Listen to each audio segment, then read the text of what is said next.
नमस्कार दोस्तों। आप में से बहुत से लोग मुझसे ये पूछते रहते हैं कमेंट्स के माध्यम से, मेरे व्हाट्सएप ग्रुप के माध्यम से कि सतपाल मलिक का क्या हो रहा है। सतपाल मलिक जो मेघालय के गवर्नर हैं और पिछले 2-3 साल से, जब से 370 कश्मीर से हटाई गई है, तब से वो केंद्र सरकार से नाराज़ हैं। और जब से मेघालय के गवर्नर बनाए गए हैं तब से उनके मन में बीजेपी के प्रति थोड़ी खटास सी आ गई है।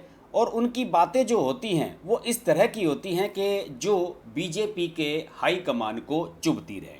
और यही वजह है कि लोग अक्सर सवाल उठाते हैं कि आखिरकार सतपाल मलिक के मन में क्या चल रहा है, वो क्या चाहते हैं।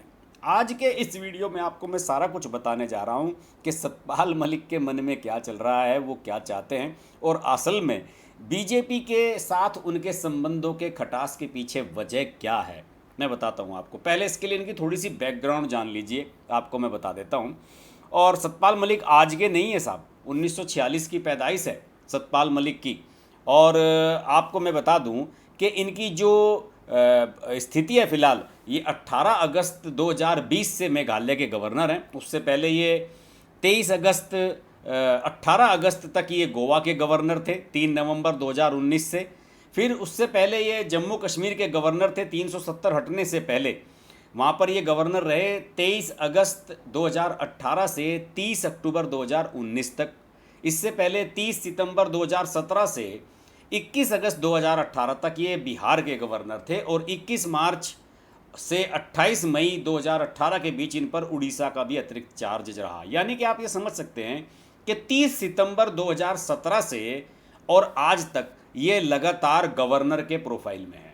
इतना सब कुछ होने के बावजूद भी सतपाल मलिक हर मौके पर बीजेपी को क्रिटिसाइज़ करते हैं, मोदी की सरकार को क्रिटिसाइज़ करते हैं। वैसे ये पहले नहीं कर रहे थे, जब तक ये जम्मू कश्मीर के गवर्नर रहे इनकी खूब तूती बोली। लेकिन जैसे ही जम्मू कश्मीर को स्प्लिट किया गया, वहाँ से 370 हटाई गई और इन्हें दूसरे स्टेट में भेजा गया, गोवा में भेजा गया, फिर अब मेघालय में भेजा गया, तब से इनका दिमाग जो है वो घूम गया। कुछ लोगों का ये कहना है कि ये 2014 में और 2019 में भी लोकसभा का चुनाव लड़ना चाहते थे और इन्होंने बीजेपी से कहा था कि मुझे आप लोकसभा का चुनाव लड़वा दीजिए। ये हकीकत बात है। इनका वेस्ट यूपी से लेना देना है। मूल रूप से ये जो वेस्ट यूपी है उसको रिप्रेजेंट करते हैं। मेरठ के आसपास की इनकी कहीं की पैदाइश है, एग्जैक्टली मुझे इस समय रिकॉल नहीं हो रहा है।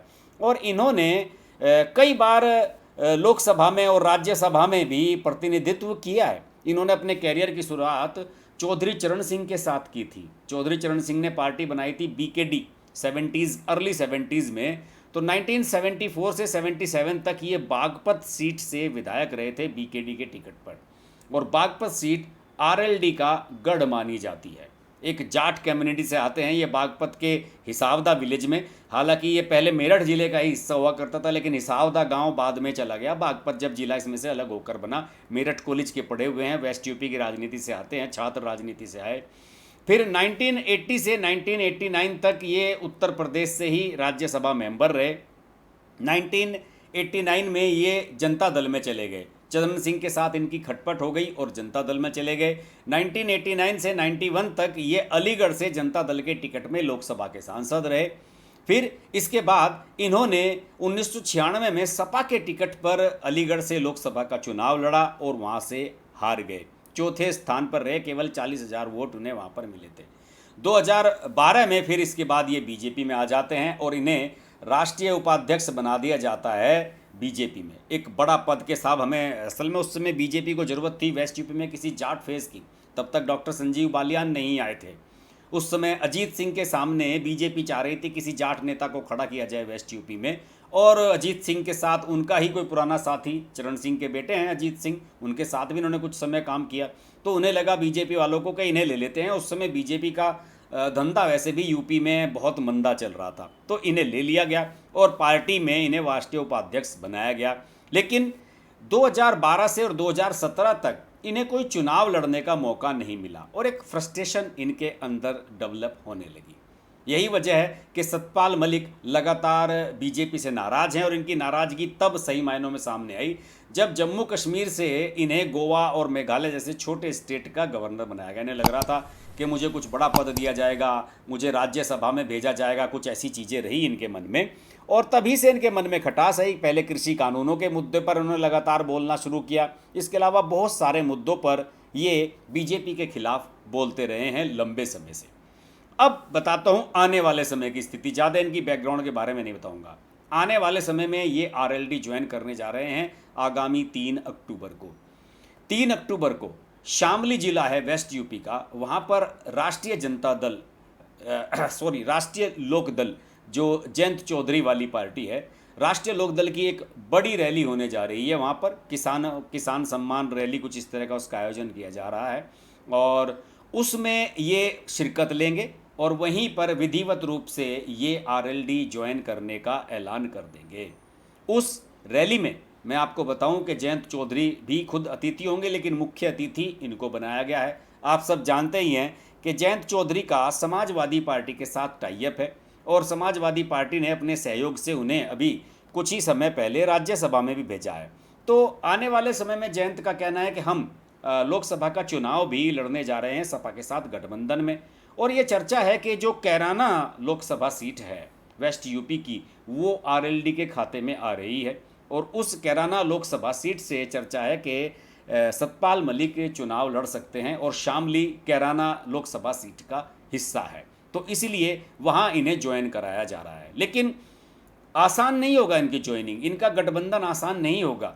समाजवादी पार्टी जिसके साथ गठबंधन में राष्ट्रीय लोकदल है, उसमें इनके बड़े पुराने कई दुश्मन हैं। एक दिग्गज नेता हैं हरिंदर मलिक, वेस्ट यूपी के राज्यसभा सांसद भी रहे हैं, कई बार विधायक रहे हैं और उनके बेटे पंकज मलिक इस समय मुजफ्फरनगर जिले की चरथावल विधानसभा सीट से समाजवादी पार्टी के विधायक हैं। तो हरिंदर मलिक कोशिश कर रहे हैं कि उन्हें समाजवादी पार्टी के टिकट मिल जाए मुजफ्फरनगर से, जो कैराना से लगती हुई सीट है। तो ऐसे में दोनों सीटों से गठबंधन किसी जाट को टिकट दे देगा, ऐसा भी नज़र नहीं आ रहा है। कुछ लोग कह रहे हैं कि सतपाल मलिक मुजफ्फरनगर लड़ना चाहते हैं, मुजफ्फरनगर आएंगे तो फिर हरिंदर मलिक का चांस नहीं बनेगा या फिर बागपत से लड़ना पड़ेगा उन्हें। तो बहुत कुछ चीज़ें चल रही हैं, लेकिन फिलहाल स्थिति ये है कि सतपाल मलिक के बारे में जो वेस्ट यूपी के लोग हैं जानते हैं। ये जिन हरिंदर मलिक की मैं बात कर रहा हूँ, इन हरिंदर मलिक और सतपाल मलिक का जब ये कभी साथ में लोकदल में हुआ करते थे अजीत सिंह के समय, तो सतपाल मलिक पर आरोप लगाए थे हरिंदर मलिक ने कि सतपाल मलिक उनकी हत्या करवाना चाहते हैं। एक नफीस नाम का एक गैंगस्टर हुआ करता था वेस्ट यूपी में, जिसे बाद में एनकाउंटर में मार दिया गया था।